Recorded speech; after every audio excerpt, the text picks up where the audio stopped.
সকলকে নমস্কার জানাই এবং সুপ্রভাত। আজকের মোটিভেশনাল ব্লগে আমি আলোচনা করব অজ্ঞতা ও আত্মবিশ্বাসী সাফল্যের পথ। All you need in this life is ignorance and confidence, and then success is sure.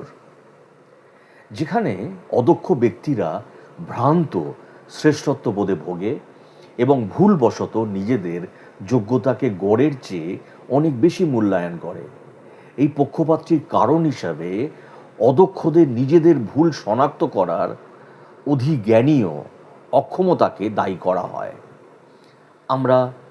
আমার জানা মতে এমন দুটি বৈজ্ঞানিক নীতি আছে যা আপনার এই তত্ত্বকে সমর্থন করে যে অতি আত্মবিশ্বাস অজ্ঞতাকে স্থায়ী করে।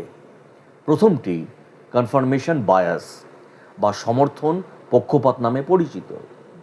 এটি এমন একটি বিষয় যার প্রতি আমরা সবাই সংবেদনশীল। এর অর্থ হলো আমরা তথ্য সংগ্রহ করার বা অন্যদের মতামত শোনার আগেই নিজেদের অভিজ্ঞতার উপর আস্থা রাখি এবং মনস্থির করে ফেলি।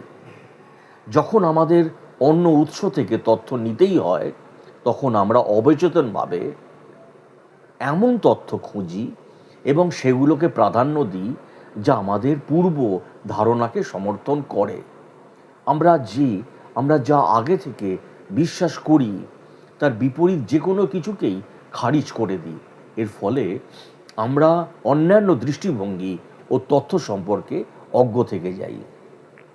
দ্বিতীয়টি অতি আত্মবিশ্বাস নামে পরিচিত। আমরা মনে করি যে আমরা আসলে যা জানি তার চেয়ে বেশি জানি। আমরা এই ধারণার উপর ভিত্তি করে কাজ করি যে আমরা যথেষ্ট জানি, অথচ বাস্তবে কোনো সিদ্ধান্ত নেওয়ার বা পদক্ষেপ গ্রহণ করার আগে আমাদের যা জানা উচিত তার সব কিছু আমরা জানি না। এর ফলে অবশ্যই ভুল হয়, যার জন্যে আমরা দায়িত্ব নিই না বা বোঝার চেষ্টাও করি না। এটি আমাদের অজ্ঞ রেখে দেয়, কারণ যখন আমরা মনে করি যে আমরা ইতিমধ্যেই যথেষ্ট জানি বা জেনে গেছি, তখন আমরা আরও কিছু শেখার জন্যে প্রস্তুত থাকি না। একজন যোগ্য ব্যক্তি আত্মবিশ্বাসী হন। একজন অযোগ্য ব্যক্তি যদি আত্মবিশ্বাসী হন, তবে তিনি ঔদ্ধত্য স্বভাবের এক নির্বোধ ছাড়া আর কিছু না। অজ্ঞতা হলো অযোগ্যতা এবং এর সাথে আত্মবিশ্বাসের কোনো সম্পর্ক নেই। আমার মনে হয় আপনি যা বোঝাতে চাইছেন তা হলো কখনো কখনো বাস্তবতা পরিবর্তিত হয়, কিন্তু আমরা হই না।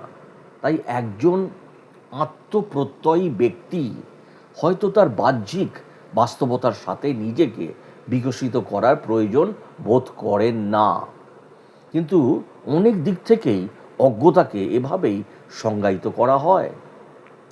আপনি আত্মবিশ্বাসী বলেই যে ভুল করবেন না বা আপনার বিকশিত হওয়া থেমে যাবে তা নয়, বরং বিকশিত হওয়ার সামর্থ্যের উপর আত্মবিশ্বাসী হন।